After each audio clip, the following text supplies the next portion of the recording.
Xo'p, assalomu alaykum. Baxtiyor, yaxshi keldingizmi? Xo'p, qarang, siz 2 oy oldin menga likoz kasali bilan keldingiz, to'g'rimi? Trombotitlaringiz 0 edi.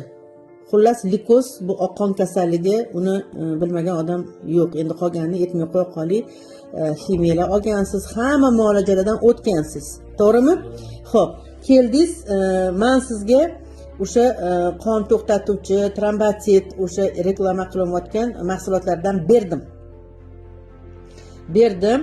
Siz menga analiz topshirib keldingiz. Undan keyin mana birinchi analizingiz deylik, bu ikkinchi analizingiz. Orasi necha kunda topshirdingiz? O'sha 18 kunda topshirdingiz, yo 10 kundami? Birinchi boshdan chiqamiga har 4 kunda topshirardim. Keyin bir hafta yotdim. Keyin bir hafta, 2 hafta, hozir 3 haftada topshiraman. Mani mahsulotimni birinchi ichganingizdan keyin orasi necha kunda topshirdingiz? Siz mahsulotni ichgandan keyin 4 kun edi, keyin bir hafta yotdi. Keyin sekin 10 kun o'tdi. Mana 10 kunda sizni iligiz shunaqa ishlab ketdiki, Alloh sevgan banda ekansiz, 260 ga chiqib ketdi skorost ilikka, kostniy mozgga. Yana undan tashqari lekotitlarimiz mana bunda birdan oshgan bo'lsa, uje mana bu yerda 202 ga chiqib ketdi tepada lekotitlarimiz. Lekotit ko'tarilgan sari yaxshida oq qonga. Skorostlari ham zo'r bo'ldi mana 260 mana. Hech qayerga jo'natganim yo'q. Xohlagan joyingizga topshirib kelasiz. Направление bermadim sizga hech qayerga. Xohlagan joyingizga topshirib kelasiz.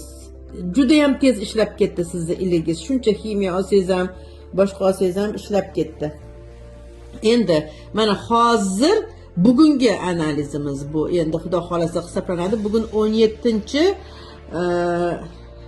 noyabr 2025-yil. Mana lekotit. Mana lekotitni qarang. Birdan oshiq lekotitimiz 548. Bu normaga tushdi. Bu kosmonavt. Zo'r degani bu. Iligimiz ham zo'r skorostda ishlayapti. Immunitlaringiz zo'r. Gemoglobin vang'illab yotibdi. Gemoglobin. Mana gemoglobinimizni qatori hozir sizga mana 143. Mana sog' odamda ham yo'q. Hozir 143. Ko'rinishlaringiz zo'r. Faqat men bitta ozgina buyrakni shamollatibsiz. Ja o'zingizga unaqa ishonvormang. Chunki hozir shamollab qolsangiz, antibiotiklarga o'tsak, u bizga minusga ishlashi mumkin. Siz juda ham yaxshi sog'ayapsiz. Siz uje почти 80% yaxshisiz, zo'rsiz. Immunitetlaringiz ham zo'r. Analizlaringizda bitta xatolik yo'q, bitta minus yo'q mana. Hammasini ko'rib borishingiz mumkin. Mana hammasi yaxshi. Faqat buyrakda ozgina shamollabsiz. Uni o'zingiz bilibsiz nima ish qilganingizni. Endi unday ish qilmang. Mana bugun 17 noyabr 2025-yil. Sizni yana bir bor tabriklaymiz. Sizda likoz kasalligi uje qolmadi. O'zingizni doktoringizga ko'rining. Diagnozingizni o'zgartirib bersin. Gruppa qilgan bo'lsa oladimi, nima qiladi? Endi u tibbiyot ularning vazifasi. Xullas kalom, sizni yana bir bor tabriklayman. Allohga rahmat eting. Allohni doim zikr qilib yuring. Allohim sizga shifo berdi. Yana bir bor tabriklayman sizni. Mana bemorimiz 2 oyda, 1,5 oyda 1 dozaga tushdi.